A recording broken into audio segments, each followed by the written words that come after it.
Boa noite a todos. Todos são bem-vindos. Vamos estudar sempre mais um pouco a doutrina espírita para compreender a vida.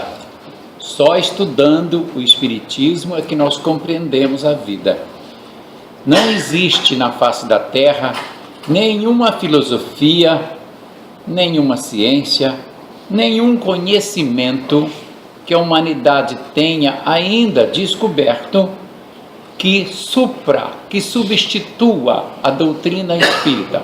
Nenhum conhecimento, nenhuma filosofia, somando todas que o planeta já recebeu, não existe outra que possa satisfazer tanto a alma humana quanto o espiritismo. O espiritismo não é religião, mais uma vez vou deixar claro. O espiritismo é estudo. Jesus não veio à terra criar religião, ensinar religião, recomendar religião. Jesus trouxe uma norma comportamental e disse: comporte-se assim, sereis felizes. Mas a felicidade que ele prometeu foi felicidade espiritual, felicidade para após a morte do corpo carnal. Só, e é isso que o espiritismo ensina. Aqueles que não quiserem, que quiserem ser felizes agora, achando que felicidade é ter dinheiro, fazer o quê? Vá em busca do seu dinheiro. Aqueles que acharem que felicidade é fama, vá em busca da sua fama.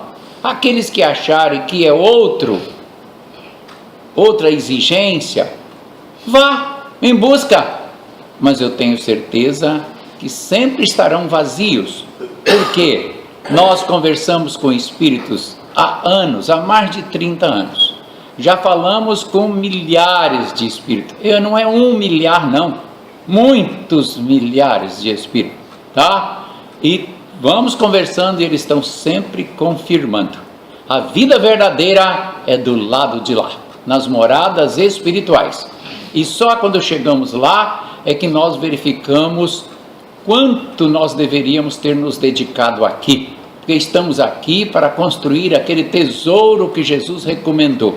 Não acumuleis tesouro na terra, mas acumuleis no céu, onde não há traças, não há rato, não há ladrões, nada nos rouba esse tesouro, certo? E esse tesouro é o quê? Esse tesouro é o amor que nós construímos em nós. Mas então eu já vou amar de repente, amanhã já estou amando. Seria assim? Não, não é. Demoramos a amar. É devagar, muitas encarnações, centenas de encarnações, milhares de encarnações, para nos transformar em espíritos amorosos. E ainda a nossa visão de amor é muito curta. Eu estive na Unimed fazendo mais uns daqueles exames que compõem a necessidade anual e esperando a autorização, e um cidadão se aproximou já apresentando uma idade relativamente avançada e disse para mim, logo ele veio com conversa, e eu já sou conversador, 2 conversadores, já pensou o que dá, e ele logo veio contando para mim que achava uma grande injustiça porque ele tinha apenas 77 anos e tinha tido um câncer no fígado. E ele disse, eu achei interessante e até anotei para conversar com vocês, porque eu anoto os episódios que ocorrem durante a semana, porque são aprendizados da vida. Se vocês observarem, toda a nossa conversa aqui gira em torno de quê? Gira sempre em torno da doutrina espírita, nunca é conversa em cima de fantasias, não, é sempre em torno da vida prática, da vida espírita, da vida diária, sempre.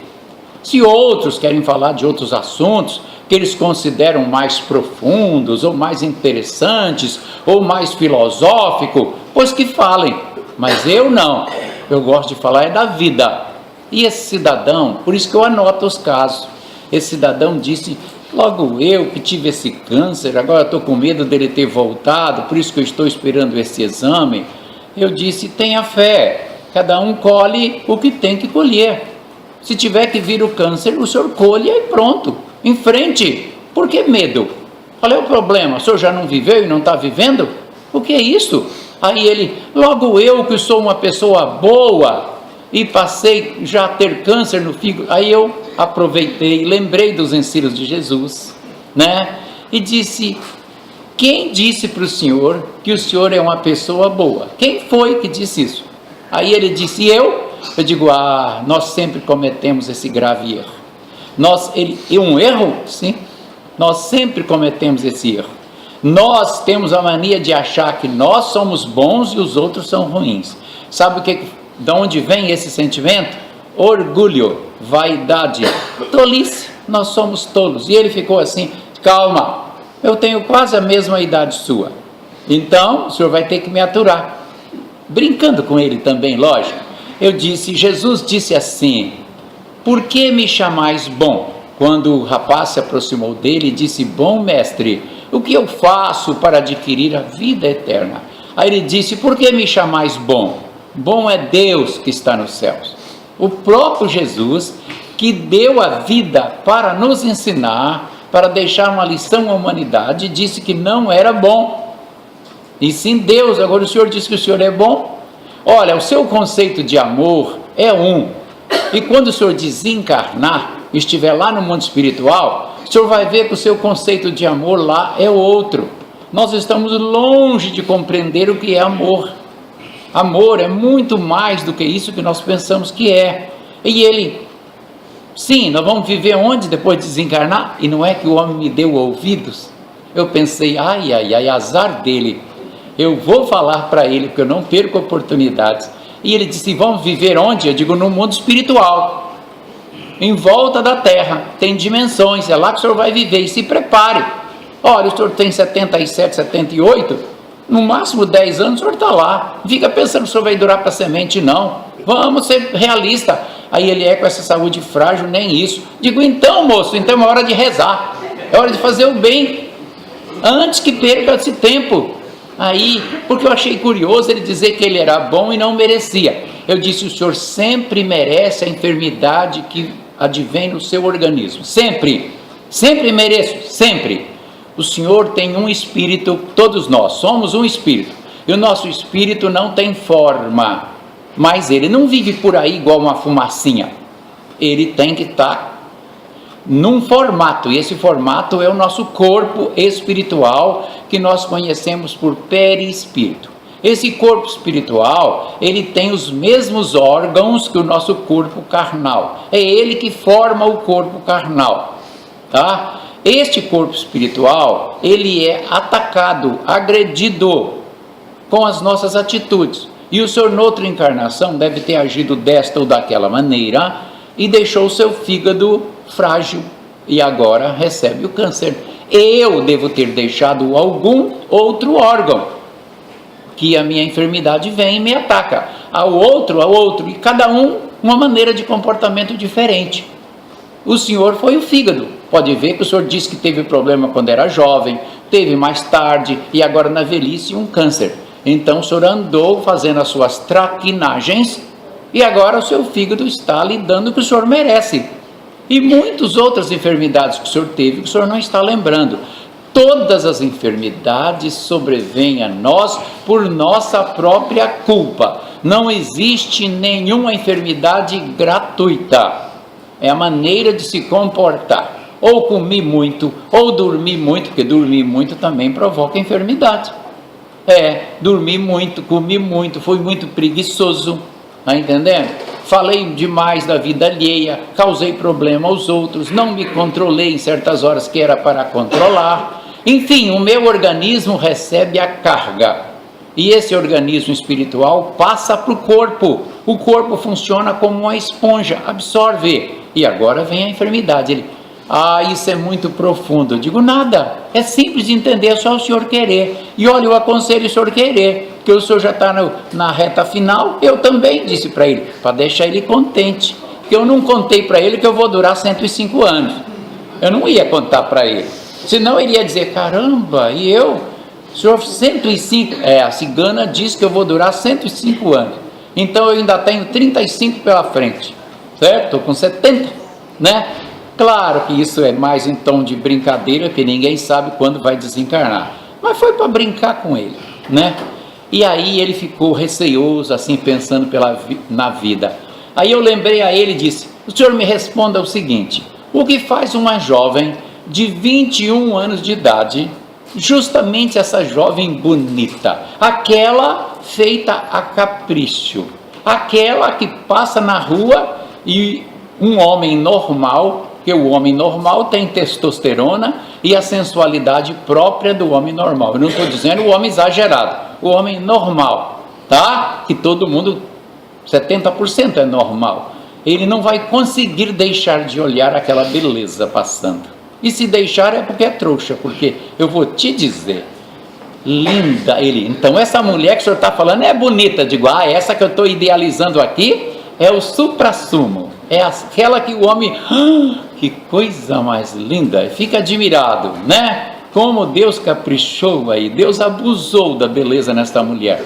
Este tipo de mulher estava na internet. Ela não, a irmã dela que colocou a foto dela, inclusive de todos os ângulos para que a gente pudesse avaliar, e disse: minha irmã, com 19 anos de idade, foi acometida de uma enfermidade chamada lúpus, que é uma doença que dá na nossa pele, né? Infecciona a pele e depois ela se espalha para o organismo e ataca os órgãos que nada tem a ver com a pele, mas ela vai atacando. E aí minha irmã sofreu 2 anos sem parar, enfermidade com muitas dores, ficou cheia de bolhas no rosto, no corpo todo, e os médicos examinando e dizendo: é lúpus e não há cura, há como contornar, mas não há como curar. De repente ela passou a ter problema no útero, tumores no útero decorrente da lúpus. De repente ela teve tumores nos rins, depois no pulmão, depois perdeu as 2 vistas, depois perdeu o ouvido direito, e sofrendo com muitas dores, e desencarnou aos 21 anos de idade. Esta belezura aí, digo isto, bem, se ela nasceu com toda essa beleza, certamente ela tinha um karma para ter esta beleza, se sentir toda vaidosa, porque não há mulher que não sinta tendo uma beleza dessa, e depois perder o corpo. É uma provação que foi imposta a ela, ou ela pediu para ela aprender espiritualmente alguma lição que ela precisava aprender. Ninguém sofre por acaso, ninguém recebe enfermidade de outrem, só recebe a sua própria. Aí ele disse, e a mocinha, claro, morreu, 21 anos, se fosse o senhor estava reclamando, tão novo, não era? Claro que é natural até que se reclame, porque as pessoas que não conhecem a doutrina não compreendem, é difícil compreender, só mesmo estudando a doutrina e sabendo que a enfermidade vem numa pessoa nova, porque ela tem o karma. O Hospital de Barretos não tem tantas crianças pequeninas de 5 anos, 6, 8, me parece que a de maior idade lá é 12 anos, tudo com câncer. Eu fui visitar a minha mãe no Paraná, não faz muito tempo, e no centro da melhor cidade do Paraná, Mandaguari, não vai pensando que é Curitiba, é Mandaguari, certo? Eu vi lá 250 crianças numa praça imensa que tem lá, e eu disse, mas o que é isso? Aí fui perguntar, diz a Associação das Crianças Diabéticas, todas usam insulina, ou seja, diabético tipo 1, aquele diabético que tem que usar insulina. Eu disse, meu Deus, tudo pequenininho. Por que isso? Era claro, não era só daquela maior cidade do Paraná, e sim de outras cidades também que tinham ido lá visitar por algum motivo, um evento lá, né? Por que isso? Porque a criança já com 5 anos tem um diabetes tipo 1. Ela deu causa à encarnação anterior. É sempre assim. Estamos sempre colhendo aquilo que semeamos, tá? E os ensinos de Jesus convida todos nós a ter um comportamento X, e que se nós praticássemos aquele comportamento, nós atingiríamos o comportamento ideal e evoluiríamos com maior rapidez.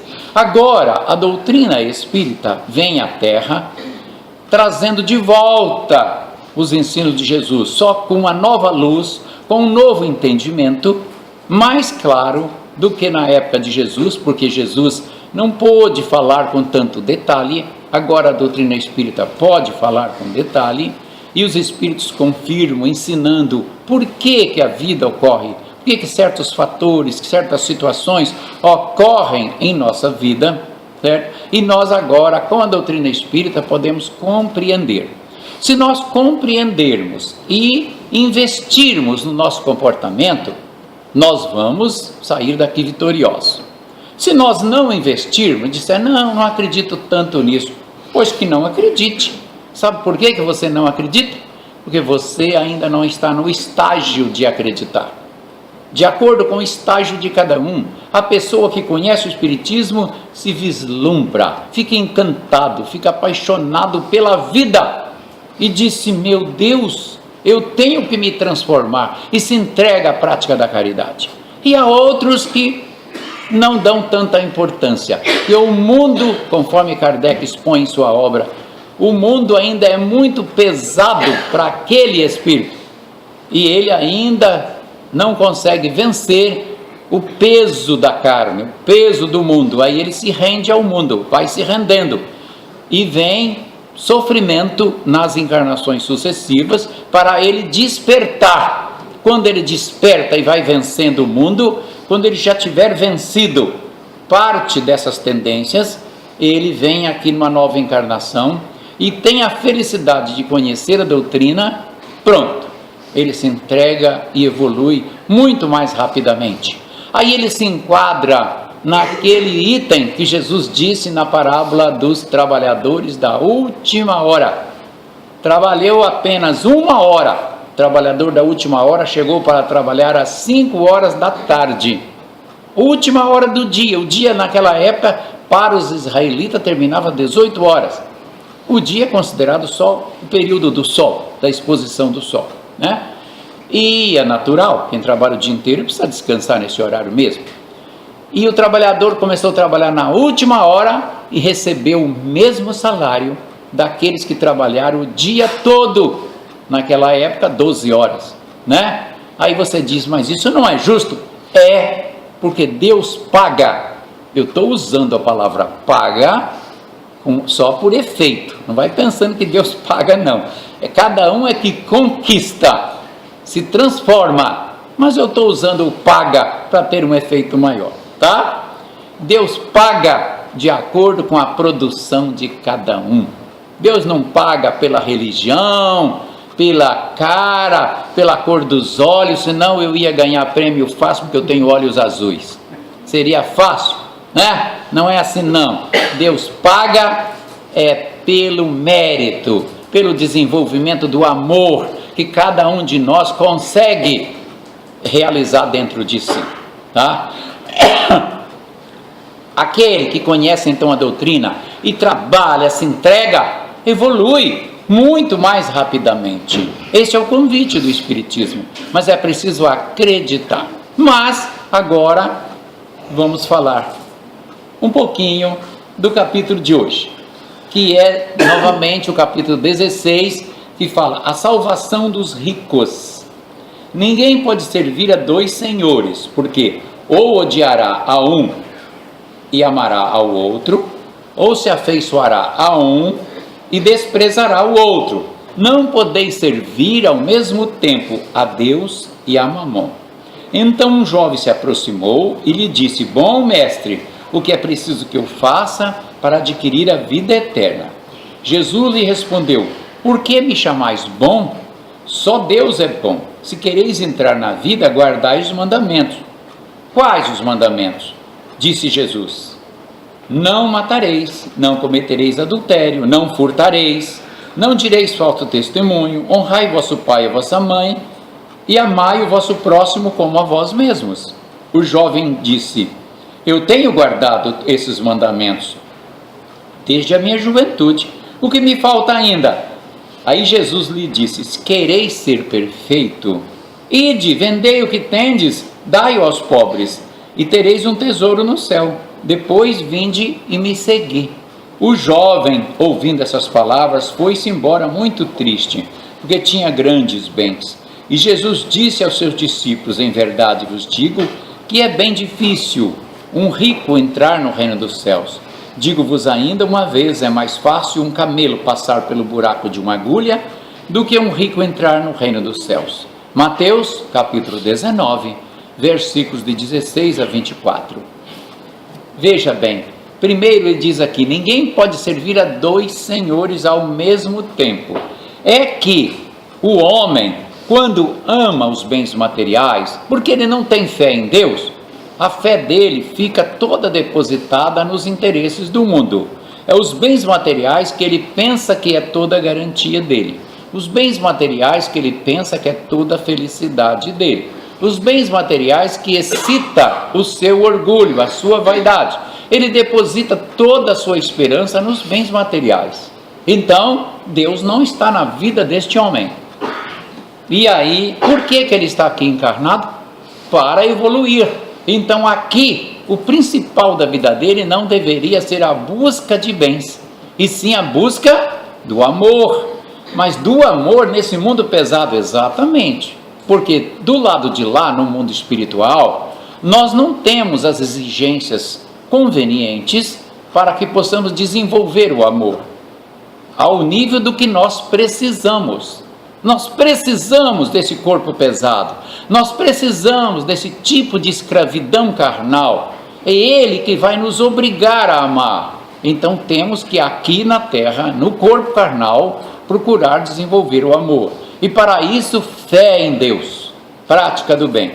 Mas se nós entregarmos os nossos dias, os nossos afazeres, as nossas intenções, todas elas para os bens materiais, fatalmente os interesses espirituais vão ficar nulos. Não vamos ter progresso. Ou uma coisa ou outra.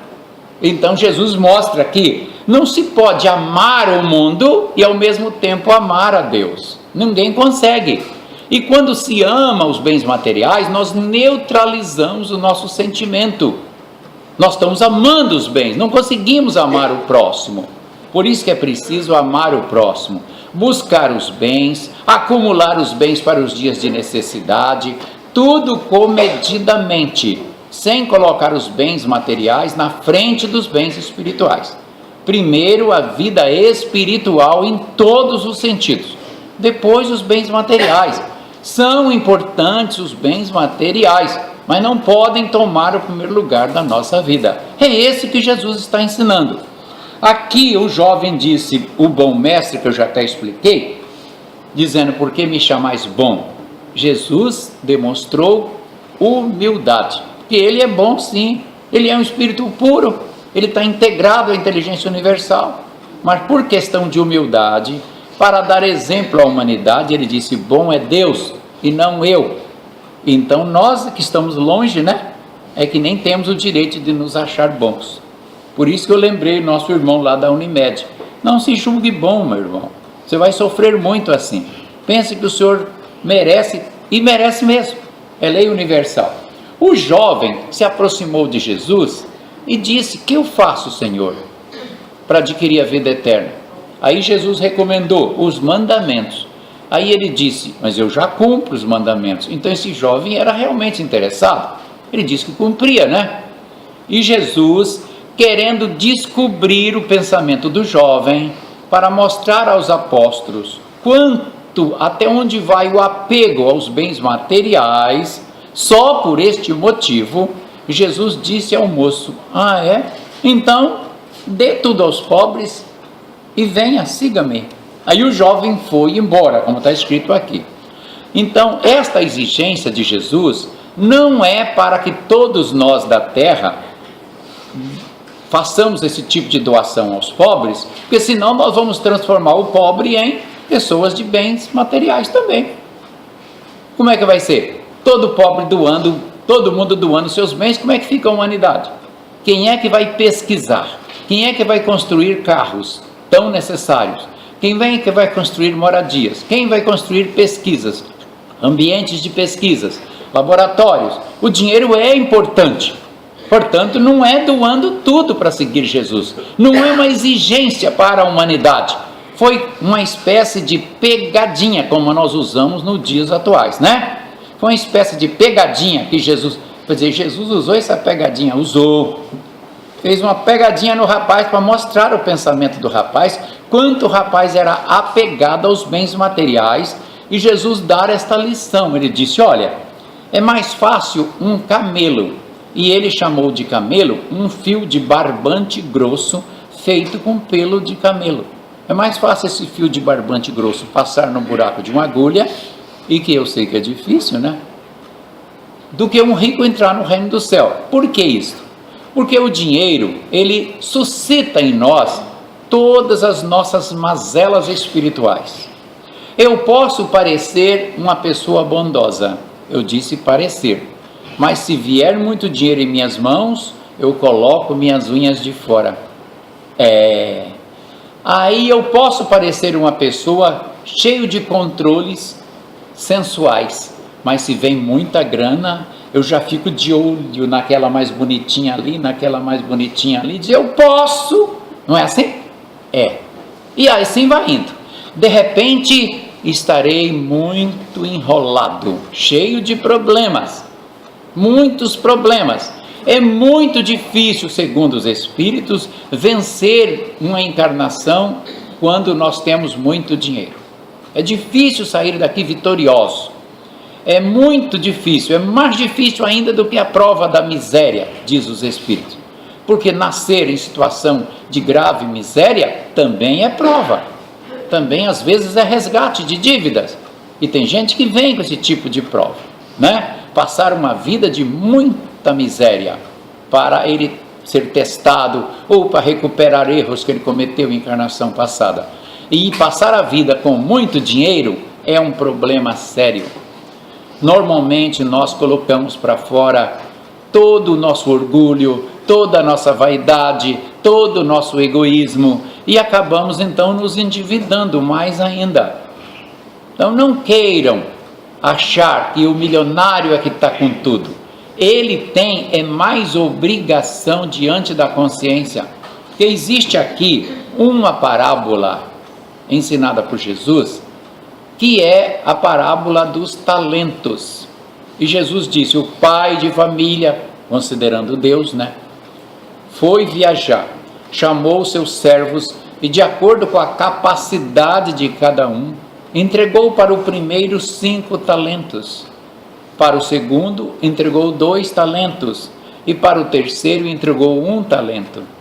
E disse, quando voltar, pedirei contas.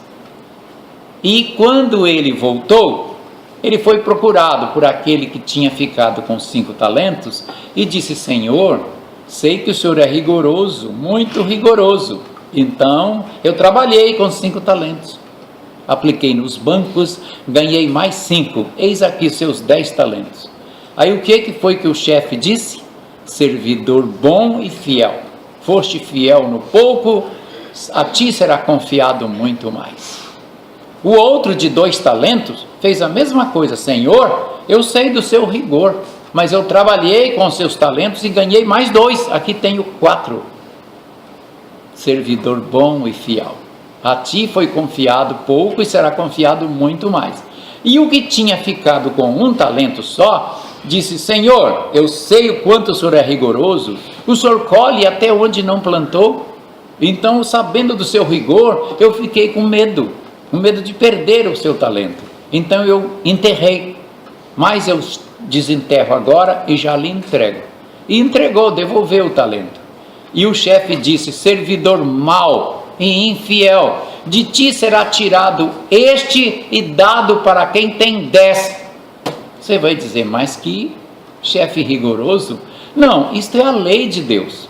A lei universal diz assim, se nós temos, estamos falando talento, dinheiro, certo? Se nós temos muito dinheiro, esse dinheiro é talento, e nós usarmos os dinheiros que nós temos só para o nosso egoísmo, para a nossa vaidade, para os nossos folguedos exagerados, para o nosso orgulho, e desencarnarmos, ao chegar no mundo espiritual,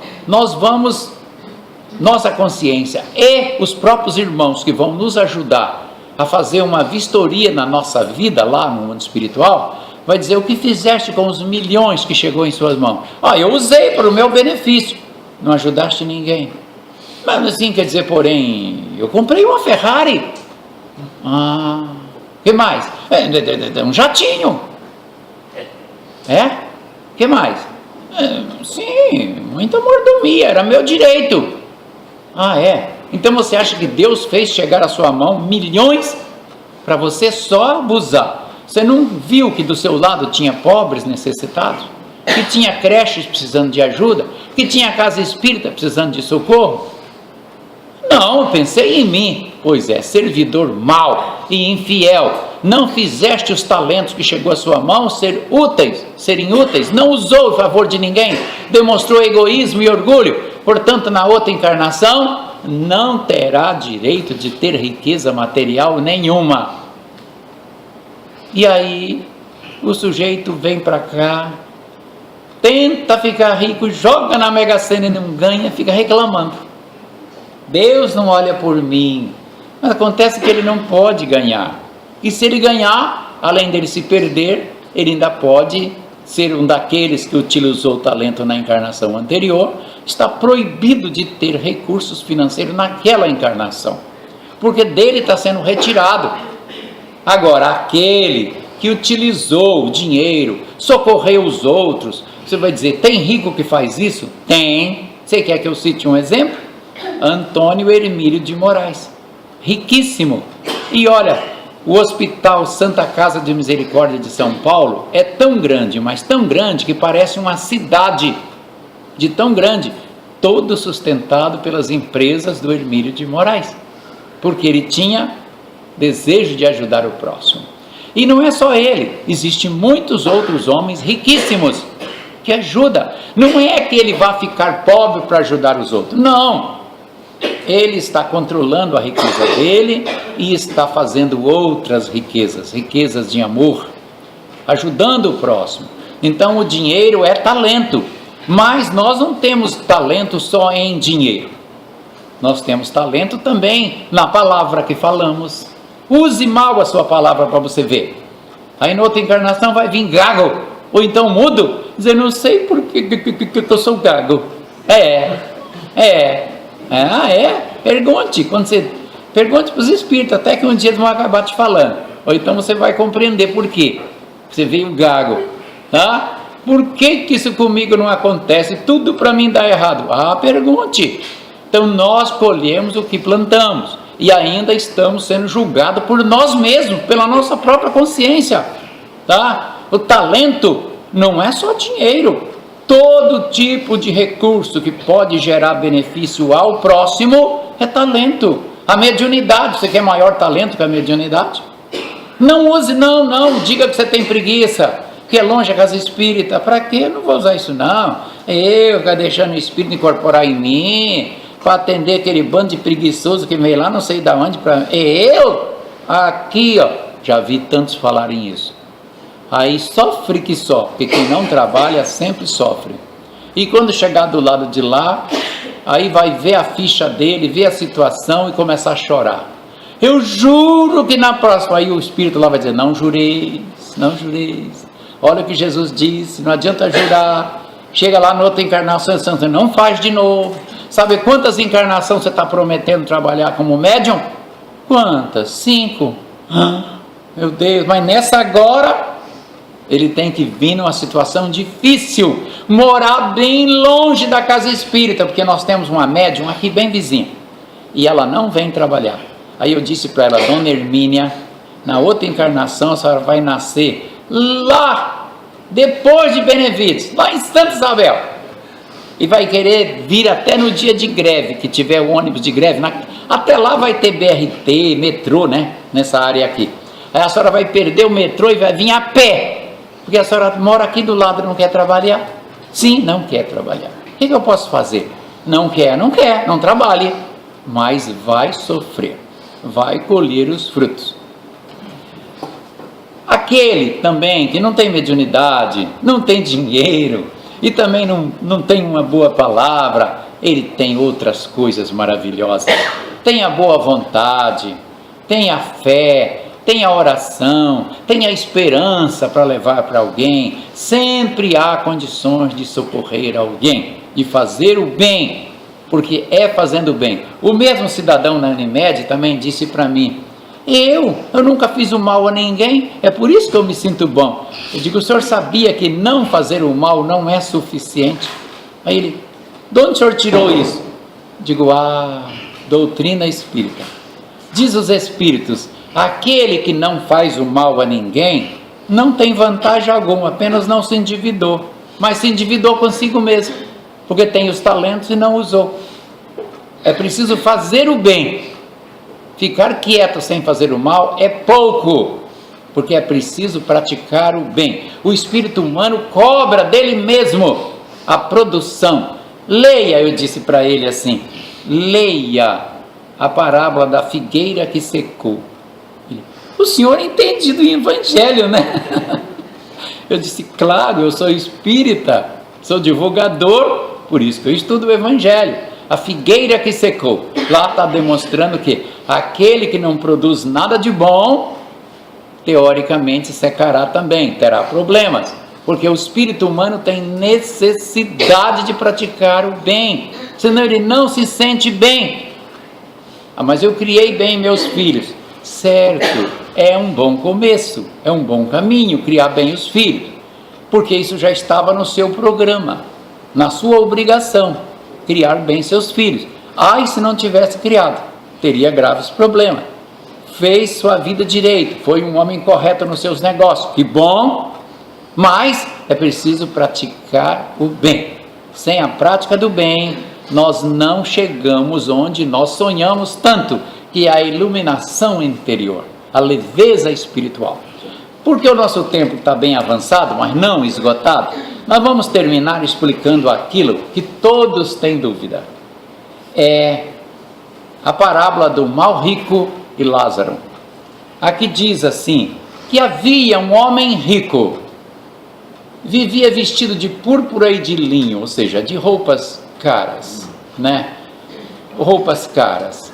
E tinha à sua porta um homem adoentado, que nós chamamos hoje de mendigo. E o homem tinha até feridas em seu corpo e sofria muito e desejava ganhar pelo menos as migalhas que caía da mesa do rico. Mas o rico não lhe as dava e nem ligava pela dor do homem. O que significa isso? Que o rico realmente era duro de coração, egoísta, insensível à dor alheia. E Jesus conta essa parábola colocando um necessitado próximo de um rico, na porta dele, para sensibilizá-lo, e ele não se sensibilizava. Mas um dia, Lázaro, que era o homem que sofria, morreu, e foi para o seio de Abraão. Seio de Abraão aqui representa um mundo feliz, mundo espiritual, um mundo bom. Em outras palavras, para os que não são espíritas, seria o céu, né? Seio de Abraão. E aí lá estava Lázaro, feliz da vida, junto com quem? Com Abraão, que é o patriarca do povo israelita. E de repente morreu o rico, mas o rico não foi para o seio de Abraão, ele foi para o inferno.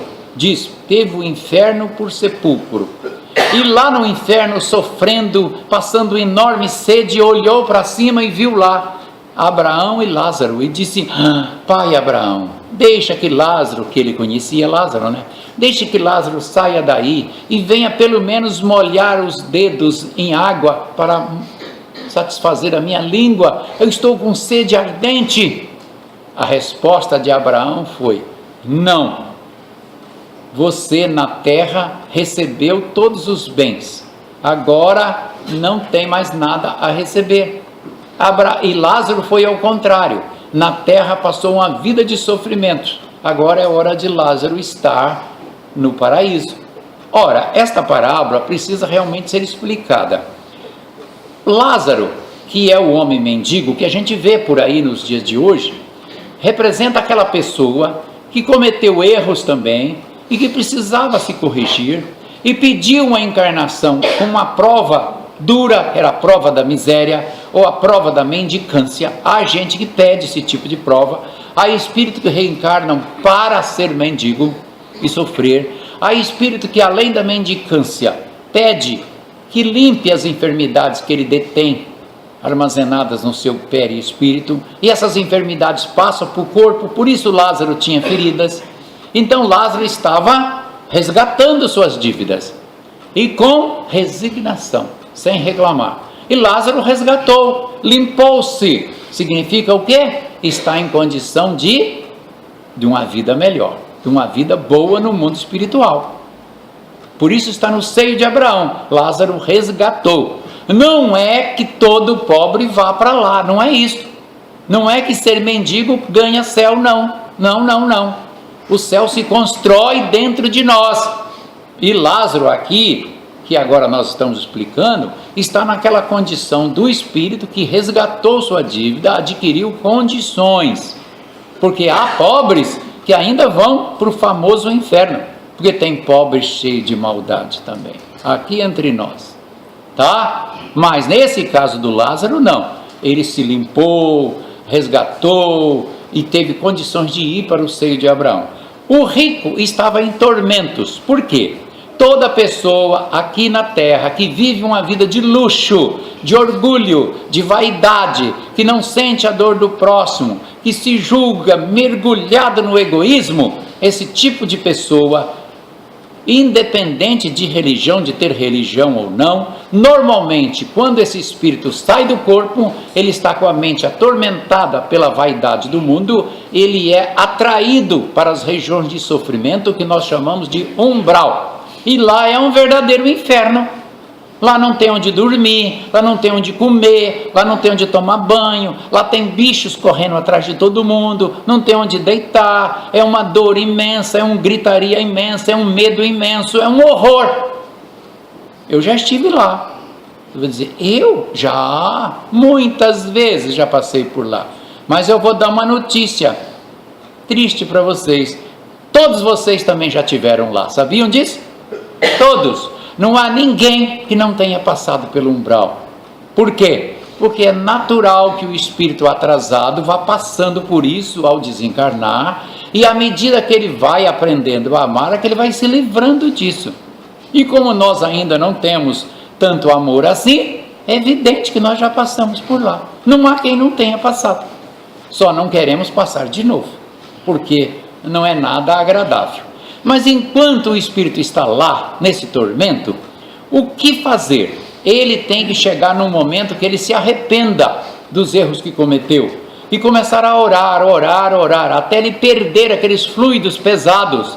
E quando ele perde os fluidos pesados, vêm os espíritos das colônias espirituais, os socorristas, e levam ele para o socorro. Aí ele vai para as cidades espirituais, se trata e vai se preparando para a nova encarnação no futuro, né? Aqui a parábola foi contada por Jesus, mas transcrita por Lucas. Veja bem, os evangelistas não ouviram Jesus falar, principalmente Lucas. Escreveu escutando alguém falar, e muitos anos depois escreveu do jeito dele. E esta parábola, do jeito que está aqui, ela contraria a parábola do filho pródigo. A parábola do filho pródigo diz que Deus abre sempre os braços para receber seu filho arrependido, não é mesmo? E aqui está dizendo, o rico diz assim, pai Abraão, peço ao Senhor que mande então Lázaro ir lá na casa do meu pai, porque eu tenho 5 irmãos, e eles poderão vir para cá, sofrer igual eu. Aí, o que é que o Abraão respondeu? Não, eles têm Moisés e os profetas, nem que um morto ressuscitasse, eles não acreditariam, então de nada adianta mandar Lázaro. E quanto a você, não dá para você sair daí e passar para aqui, porque há um abismo eterno entre nós. Então quem escreveu esta parábola não foi feliz, não existe esse abismo eterno, viu? Todo espírito que comete grandes equívocos aqui na terra, desencarnar e for para os umbrais, para o local de muito sofrimento, ele não fica lá eternamente, ele fica lá até o período necessário para ele perder os fluidos pesados e de lá se libertar. Se ele ficasse lá eternamente, existiria inferno eterno e contraria a bondade de Deus. Então não é esse o ensino de Jesus. A bondade de Jesus é que todo filho de Deus vai virar luz, amor, todo filho de Deus. Agora eu deixei algumas pessoas contentes aí. Dizer, eu também? Sim, você também. Todo mundo, querendo ou não, um dia vai chegar lá. Portanto, todo sofrimento é temporário. Por isso, não existe esse abismo eterno. Na cabeça do espírito que está sofrendo, ele pode até pensar que o abismo é eterno. Ele tem a ideia de que é eterno, porque ele não vê outra saída. Ele acha que foi condenado a um sofrimento eterno, mas não é. À medida que ele perde as energias, ele é de lá retirado, levado para as moradas espirituais e vem reencarnar de novo. O espírito André Luiz conta na sua obra Nosso Lar que abusou do egoísmo, do orgulho, da vaidade no Rio de Janeiro como médico, desencarnou, se não me engano, no ano de 1938 e passou 8 anos no umbral, um pouquinho antes, mas o ano não é tão importante. E passou 8 anos no umbral, sofrendo. Até tem aí no filme Nosso Lar. E de lá foi retirado e levado. Há espíritos que já declararam aqui conosco que passaram 20 anos. Há alguns que passam meses apenas. E teve uma argentina que, pela descrição que ela nos contou, ela passou 100 anos. É muito ano, né? É muito tempo. Mas fazer o quê? Rebeldia. Quanto mais rebelde for o espírito, mais ele demora a perder as energias, mais ele fica retido lá, tá? É preciso ter humildade, subserviência, obedecer, baixar a cabeça, dizer, Senhor Deus, me ajude. Eu vou me render às vossas leis, porque eu também quero amor, eu quero construir esse amor em mim, e é só seguindo as leis de Deus. Ora, nós poderíamos continuar, mas nosso tempo está esgotado. Então eu agradeço a todos que me ouviram.